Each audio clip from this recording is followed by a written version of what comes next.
여러분 오늘 본문의 말씀은 누가복음의 마지막 말씀이자 예수님이 이 땅에서 보여주신 마지막 모습입니다. 여러분 언제나 그렇듯이 늘 마지막이 중요하죠. 여러분 오늘 본문 말씀도 너무나 중요한 말씀이에요.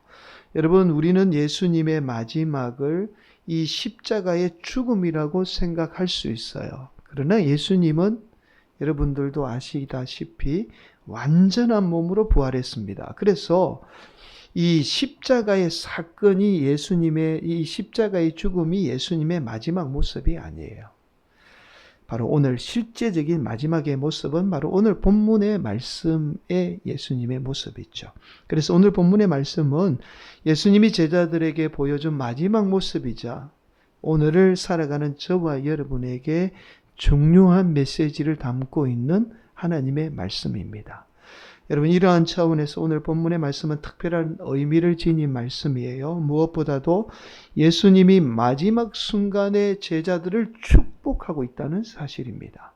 여러분 그런데 이 축복이 이 제자들에게 단순하게 마지막으로 축복한 게 아니라 실제로 제자들이 이 땅 가운데 복을 받고 축복을 받고 살아가는 비결을 지금 말씀하고 있어요. 축복의 원리를 지금 말씀하고 있습니다. 사랑하는 성도 여러분, 오늘도 우리 성도들이 하나님의 말씀을 통해서 축복의 비결을 깨달아서 하나님의 놀라운 복을 누리며 사는, 이 땅 가운데 복을 누리며 사는 복된 성도들이 되시기를 간절히 축복합니다. 여러분 오늘 본문의 말씀은 그렇게 복잡하지도 않아요. 그리고 그렇게 긴 내용의 말씀도 아닙니다. 그래서 말씀이 그렇게 길진 않을 거예요. 앞선 서두에서 말씀을 드렸듯이 예수님이 제자들에게 보여준 마지막 모습이고 마지막 모습을 통해서 우리의 삶에 정말 실제적으로 중요한 내용을 예수님이 말씀을 하고 있습니다. 여러분 예수님이 부활 후에 제자들에게 하나님의 말씀을 가르치게 됩니다. 자, 그리고 마지막 예수님이 하늘로 승천할 때가 되자 이 제자들을 데리고 베다니로 가게 돼요. 자, 여러분 베다니는 예루살렘 외곽에 있는 마을입니다. 자, 이곳까지 제자들을 데리고 가서 제자들을 축복하게 돼요. 그리고 하늘로 승천하게 됩니다. 그러자 제자들은 하늘로 올라가는 그 예수님을 향해서 경배하죠. 자, 그리고 제자들이 크게 기뻐합니다. 자, 왜냐하면 앞서서 말씀을 드렸듯이 예수님이 제자들에게 축복한 것은 단순한 축복이 아니라 실제로 제자들이 이 땅 가운데 복을 누리며 살아가는 비결을 마지막 순간에 가르쳐 주었던 거예요. 자, 그래서 제자들이 크게 기뻐할 수밖에 없었던 겁니다. 여러분, 예수님이 하늘로 승천하게 되면 이 말은 곧 예수님이 제자들을 떠난다는 말이잖아요. 여러분 그러면 제자들의 입장에서 보면 예수님이 떠나면 제자들은 불안하고 두려울 수밖에 없잖아요. 자, 그런데도 제자들이 크게 기뻐할 수 있었던 것은 바로 예수님이 제자들에게 이 땅에서 축복받는 일체의 비결을 가르쳐 주었기 때문입니다. 자, 여러분 그래서 제자들은 그 기쁨을 안고 예수님이 없어도 우리가 이 땅 가운데서 복된 인생으로 살아갈 수 있는 비결을 가르쳐 주었으니까 예수님 없이도 기쁨을 안고 다시 예루살렘으로 돌아올 수 있었던 거예요. 여러분 서두에서 말씀을 드렸듯이 예수님이 제자들과 마지막 순간입니다. 하늘로 승천하기 전에 특별한 행동을 해요. 그 말씀이 바로 50절 말씀입니다. 여러분 이렇게 말씀하죠. 한 번 더 봉독하겠습니다. 예수께서 그들을 데리고 베다니 앞까지 나가사 손을 들어 그들에게 축복하시더니, 여러분 예수님 마지막이에요. 이 마지막 순간에 제자들을 축복하면서 단순히 축복한 것이 아니라 제자들을 지금 어디로 데려가고 있죠? 베다니로 데려갔다는 말씀이에요. 여러분 우리 성경은 예수님이 제자들을 베다니로 데려갔다라고 말씀합니다. 그런데 원문에 의하면 예수님이 제자들을 그냥 데리고 간 게 아니에요. 원문은 이렇게 말씀합니다. 엑사고라고 이야기를 합니다. 여러분 이 엑사고는 어떤 제자들이 예수님이 가자 해서 자발적으로 따라간 게 아니라 지금 가기 싫어하는 제자들을 예수님이 억지로 끌고 갔다는 말씀이에요. 이게 화면이 다 깨져 나오네요.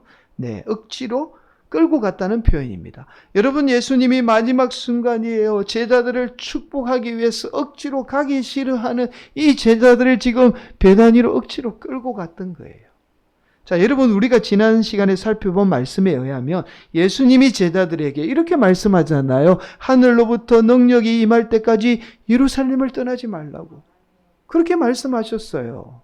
여러분, 기억하실 겁니다. 한 번 더 복습해 볼게요. 49절. 볼지어다 내가 내 아버지께서 약속하신 것을 너희에게 보내리니 너희는 위로부터 능력으로 입혀질 때까지 이 성에 머물라 하시니라. 이 성은 예루살렘이죠. 여러분, 예수님이 제자들에게 하늘로부터 능력이 임할 때까지 예루살렘을 떠나지 말라고 말씀했어요. 여러분, 아직 제자들에게 하늘로부터 능력이 임하지 않았어요. 그렇다면 제자들은 예루살렘을 떠나면 안 되죠. 또한 제자들이 예루살렘을 떠나게 되면 로마나 이스라엘 당국자들이 아마 이 제자들을 잡으려고 예루살렘만 나오기를 아마 그렇게 호시탐탐 제자들을 잡으려고 그렇게 했을 겁니다. 그래서 제자들이요, 어떻게 하든지 능력을 입을 때까지, 제자들은 그 능력이 무엇인지는 모르잖아요. 능력을 입을 때까지 예루살렘을 떠나지 않으려고 했던 거죠. 그러자 예수님은 이런 제자들을요, 억지로 끌고 베다니까지 가서 지금 축복하고 있는 거예요. 여러분, 그렇다면 왜 예수님이 제자들을 억지로 위험한 베다니까지 끌고 가서 축복하고 있을까요?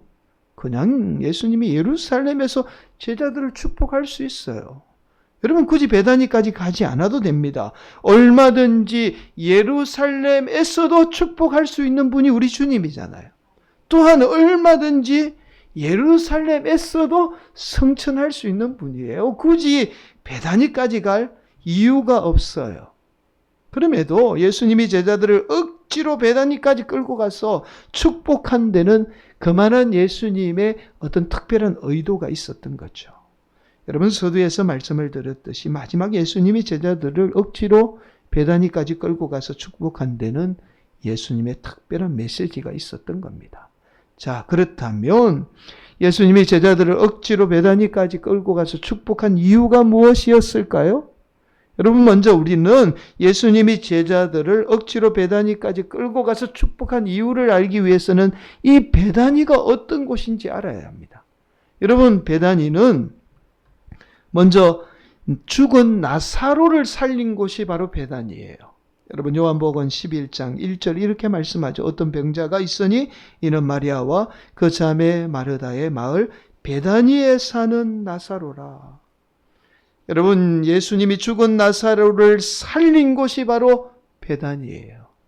여러분, 그래서 예수님이 제자들을 이 억지로 베다니까지 끌고 갔을 때는 아마도 제자들이 이곳은 죽은 나사로를 살린 곳이구나 라고 그렇게 생각을 했을 겁니다. 그래서 제자들의 입장에서 볼 때는 지금 예수님이 회복과 깊은 연관성을 지금 말씀하고 있다라는 사실을 우리는 알 수가 있는 거죠. 여러분, 두 번째, 이 베다니는 마리아가 예수님의 발에 향유를 부은 곳입니다.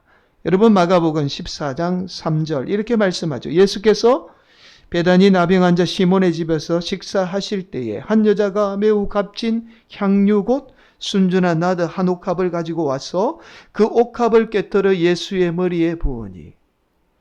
여러분, 마리아가 예수님의 발에 부은 향유는 단순한 향유가 아니죠. 자신의 전부와 같은 물질을 바친 사건이에요. 아마 향유를 붓기 위해서 자신의 전부를 다 팔아서 그 향유를 샀던 겁니다. 매우 값진 향유를 예수님께 다 쏟아 부었던 거예요. 여러분, 예수님이 제자들을 억지로 베다니까지 끌고 가서 제자들을 축복한 데는 바로 이 물질과 연관성이 있어요. 여러분, 마지막입니다. 베다니라는 곳이 가지는 의미이죠. 여러분, 베다니는 베트와 아니이아라는 단어가 합친 말입니다. 베트는 이게 베들레헴 할 때 베트는 전부 다 집이라는 뜻이에요. 아니이아가 어떤 말이냐면 가난한 자라고 이 아니이아입니다. 그래서 이 베다니라는 말은 가난한 자들의 집이라는 뜻을 가지고 있어요. 여러분, 이렇게 불리게 된 이유가 있습니다. 여러분, 베다니는 예루살렘 외곽에 있는 마을이에요. 여러분, 오래전부터 가난한 자들이 살던 빈민촌으로 알려진 곳이에요. 여러분, 어느 도시를 불문하고 도시 외곽에는 가난한 자들이 사는 빈민촌이 존재하죠. 도시 중심에 살지 못하는 가난한 자들이 도시 외곽에 모여서 살게 됩니다. 바로 이 베다니가 이런 가난한 자들이 살던 집단촌이었던 겁니다. 여러분, 그래서 오래전부터 이곳이 베트 아니이야, 가난한 자들의 집이라고 불리게 된 거예요. 자, 여러분, 이제 대략 예수님이 제자들을 억지로 베다니까지 끌고 가서 축복하신 이유를 우리가 알 수가 있어요. 여러분, 예수님이 하늘로 승천하며 마지막 순간 제자들에게 보여주었던 모습은 바로 베다니에 있던 가난한 자들의 모습이었던 겁니다. 여러분, 예수님이 하나님의 말씀을 통해서 복음을 전하는 것이 제자들의 사명이라는 사실을 지금껏 일깨워 주었잖아요. 그리고는 이 제자들이 복음의 사명을 이루기 위해서는 반드시 소외되고 가난한 자들을 돌보게 될 때 그들을 통해서 회복의 역사가 일어나고 그들을 통해서 복음이 전해지게 된다라는 사실을 제자들에게 보여주기 위해서 예수님은 의도적으로 제자들을, 가기 싫어하는 제자들을 억지로 베다니까지 끌고 가서 축복하게 되었던 겁니다. 여러분, 그래서 누가복음이 강조하는 게 두 가지예요. 첫 번째는 성령님입니다. 성령님이 이 땅 가운데 오게 되는 배경을 누가복음은 설명하고 있어요. 또 하나 누가복음이 강조하는 게 뭐냐면 소외되고 가난한 자들을 우리가 돌보는 것. 이것을 누가복음이 강조합니다. 사실은 이 두 가지 사실은요, 마치 톱니바퀴처럼 돌아가면서 구원의 역사를 이루게 돼요.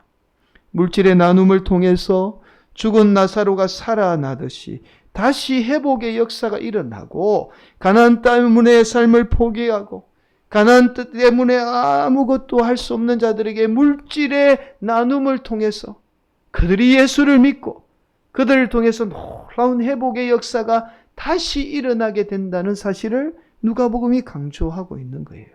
그래서 오늘 본문의 말씀은 예수님이 마지막 이 모습을 통해서 가난한 자를 돌보는 것, 물질의 나눔을 지금 강조하고 있습니다.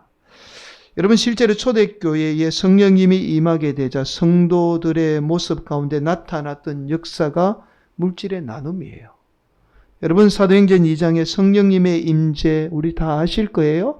자, 성령님이 임하게 되자 사도행전 2장 45절 말씀, 또 재산과 소유를 팔아 각 사람의 필요를 따라 나누어주며, 여러분, 초대교회에 성령님이 임하게 되자 자신들이 가지고 있던 재산을 팔아서 가난한 사람에게 나누어 주었어요. 그러자 어떤 일이 일어나는지 한번 보시기 바랍니다. 47절 말씀. 하나님을 찬미하며 또 온 백성에게 칭송을 받으니 주께서 구원받는 사람을 날마다 더하게 하시니라. 사랑하는 성도 여러분, 초대교회 성도들에게 성령님이 임하게 되고 그 성령님을 통하여서 더 이상의 능력, 성령님만큼 중요한 능력이 없었던 거죠. 성령님의 능력을 소유하게 되자 물질이 자신의 삶에 더 이상 능력이 아니라는 것을 깨닫게 된 거예요. 그러자 기꺼이 물질을 가난한 사람들에게 나누어 주게 되었던 겁니다. 그러자 구원의 역사가, 놀라운 구원의 역사가 임하게 되었던 거예요. 여러분, 우리가 여기까지만 말씀을 듣게 되면 제자들이 축복받는 것과 이 물질의 나눔이 무슨 상관이 있을까라고 생각할 수 있습니다. 여러분, 예수님이 마지막에 제자들을 축복한 사건과 물질의 나눔이 아무 상관이 없는 것처럼 보여요. 여러분, 그러나 지금부터 여러분에게 중요한 원리 하나를 말씀을 드리겠습니다. 너무 중요해요. 여러분, 잘 들으셔야 합니다. 자, 여러분, 예수님 이후에 한참 후에요. 한참 후에 이제 우리가 알고 있는 금이 이제 세계 통화입니다. 돈으로 사용이 돼요. 여러분, 금이 돈으로 사용된 거는 그렇게 오래되지 않아요. 금이 돈으로 사용이 되죠. 금이 돈으로 사용이 되면서 인류는 물질에 이상한 현상이 일어난다는 것을 발견하게 됩니다. 여러분, 금이 돈의 역할을 하면서 사람들은 금을 사기 시작하죠. 그리고는 금을 휴대하기 편하도록 세공업자에게 금을 맡기면서 이걸 금화로 만들어 달라고 그렇게 요구를 하게 돼요.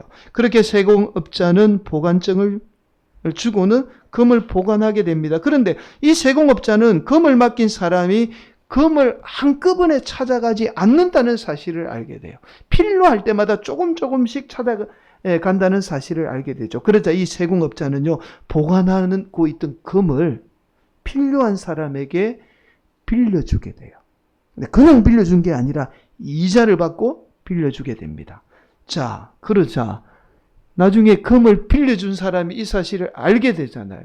아니, 내 돈, 내 금 가지고 왜 당신이 이자를 받아? 나도 그 이자에 조금 나누어 줘. 라고 그렇게 주장을 하게 됩니다. 결국 세공업자는 자신이 가진 금으로 다른 사람, 필요한 사람에게 금을 나누어 주고 이자를 받아서 원래 주인도 이자를 조금 수입을 얻고 자기도 수입을 얻으며 돈을 벌게 되었던 겁니다.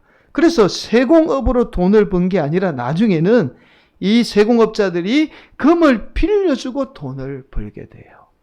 여러분, 여기까지 들었을 때에 오늘날 우리가 흔히 알고 있는 은행의 형태와 유사하다는 사실을 알게 되죠. 바로 이 은행이 이 금 세공업자부터 시작이 되었어요.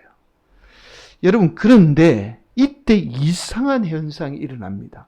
물질에 이상한 현상이 일어나요. 내가 가지고 있는 100원이에요. 100원을 은행에 맡겼습니다. 그러면 은행은 이 100원을 가지고 10원만 가지고 있다가 나머지 90원을 또 다른 사람에게 대출을 해줬어요. 그런데 이게 실제로 제가 가지고 있는 100원이 나중에는 어떻게 되느냐면 200원이 존재하게 된다는 사실을 알게 돼요. 그럼 지금까지 잘 이해가 되지 않죠? 자, 그림 하나를 보여드리겠습니다. 제가 보면서 설명을 드릴게요. 제가 100원을 가지고 있어요. 은행에 맡겼습니다. 은행은 제 돈을 가지고 10원만 남기고 90원을 빌려줬어요. 여러분, 은행에 제가 돈을 맡겼으면 제 돈이 없어집니까? 아니면 제가 가지고 있는 거예요? 가지고 있죠. 제가 얼마든지 뽑아 쓸 수 있으니까. 은행에 제 돈은 제가 100원이 존재하는 거예요. 근데 은행은 제 돈 가지고 10원만 가지고 90원을 빌려줬습니다. 돈을 빌린 사람은 90원이 돈이 존재해요? 존재하지 않습니까? 존재하죠. 이것도 빌린 거지만 내 거잖아요. 내가 빌린 거니까 내 거예요. 이자를 주면서 내 거잖아요. 그러면 여러분 한번 생각해 보세요. 내 돈 100원이 실제로는 어떻게 되죠? 실제로 존재하는 거는 200원이 돼요. 여러분, 이걸 인류가 깨닫는데 꽤 시간이 오래 걸렸어요. 물질에 이런 현상이 일어난다는 거, 신기한 현상이 일어난다는 거, 이걸 깨닫는데 꽤 오래 걸렸어요.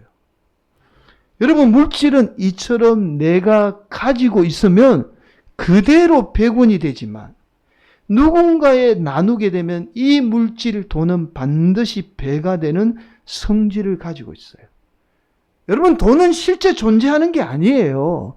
돈은 서로의 약속입니다. 우리가 이거는 이만큼 100원 하자, 1000원 하자라고 서로 약속한 거예요. 우리가 자꾸만 돈을 실제 존재한다고 생각하죠? 그렇지 않아요. 돈을 나누면 돈은 배가 됩니다.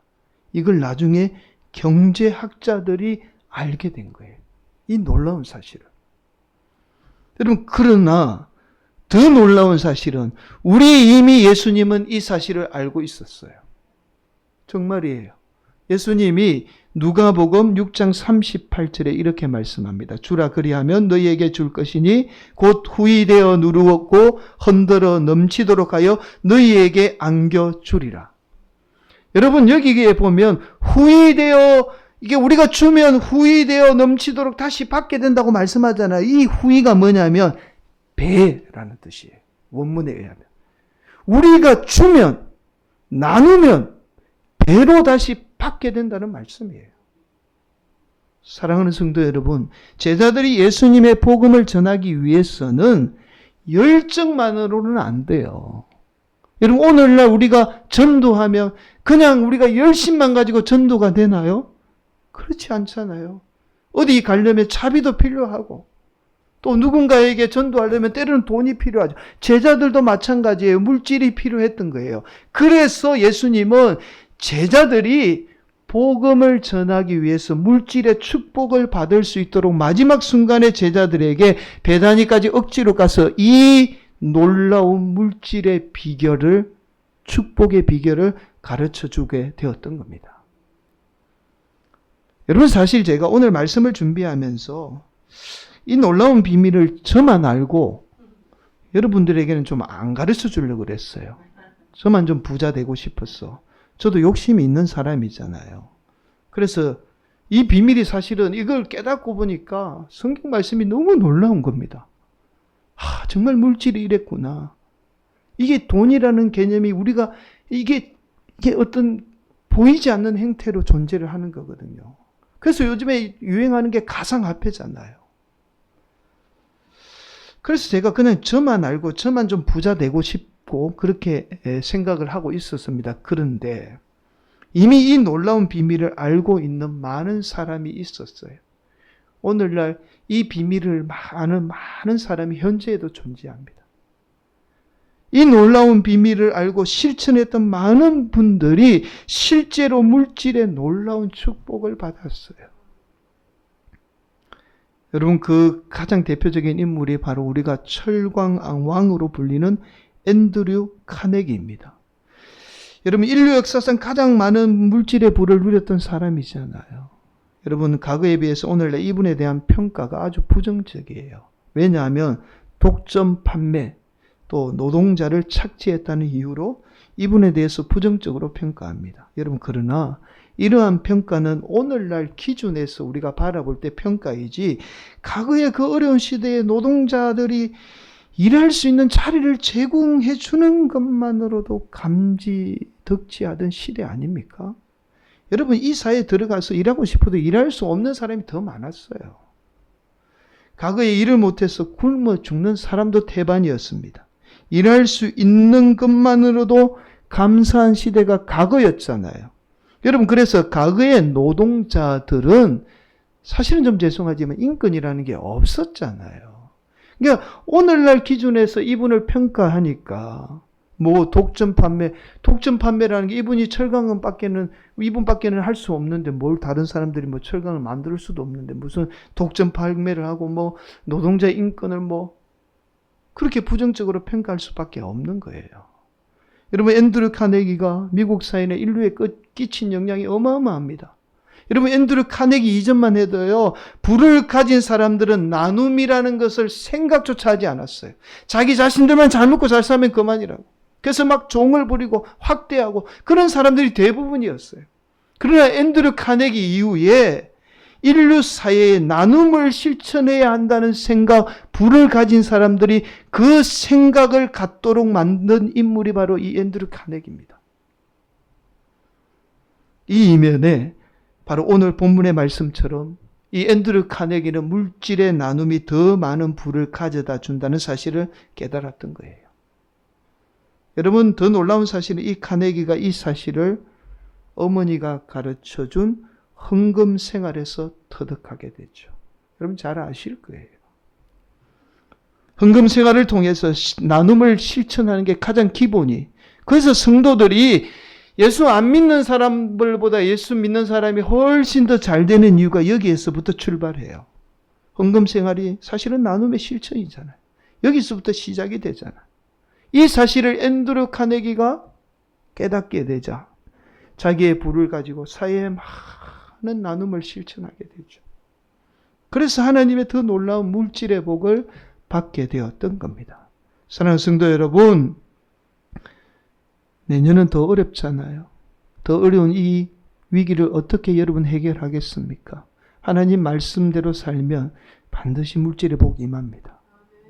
여러분, 예수님이 제자들을 억지로 베다니까지 끌고 갔어요. 여러분, 이처럼 저와 여러분이 가진 것 없다고, 경제가 어렵다고 핑계대지 마시고 물질의 나눔을 반드시 실천하십시오. 그러면 물질의 축복은 하나님으로부터 받는 겁니다. 반드시 더 많이 임하게 돼요. 오늘도 우리 주님은 저와 여러분의 그 귀한 물질이 축복을 받아서 더 많은 생명을 살리는데 쓰이기를 간절히 원하고 있어요. 여러분의 귀한 물질이잖아요. 그 귀한 물질이 귀하게 쓰임 받아야죠. 그렇게 성도들의 물질이 한 영혼을 살리는데 귀하게 쓰임 받기를 원하고 있습니다. 사랑하는 성도 여러분, 오늘도 우리 성도들이 물질의 나눔을 통해서 더 많은 물질의 복을 받는 복된 성도들이 되시기를 간절히 축복합니다. 오늘도 물질의 축복을 통해서 죽어가는 수많은 영혼을 살리는 귀한 성도들이 되시기를 예수님의 이름으로 간절히 축복합니다.